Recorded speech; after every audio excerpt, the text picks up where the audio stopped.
Договоры о совместных действиях по реализации в сфере социального обслуживания населения в Устьянском улусе подписали в этом году. В рамках соглашения в поселке Депутатский управление социальной защиты населения провело совещание работников социальных учреждений улуса. Смотрите далее. Устьянским управлением социальной защиты населения на основании 442 федерального закона составлены межведомственные договора о совместных действиях по реализации полномочий в сфере социального обслуживания с учреждениями улуса. На днях в Устьянском межулусном доме-интернате для престарелых и инвалидов проходило совещание по вопросам совместных действий в рамках реализации программ социальных услуг.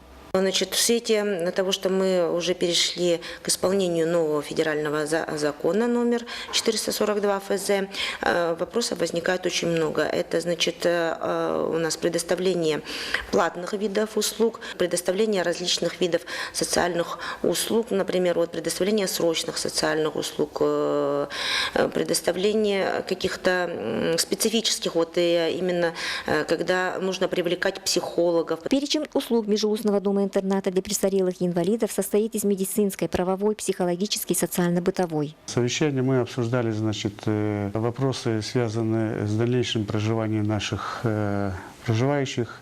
Я озвучил проблемные вопросы, которые перед нами стоят, положительные результаты.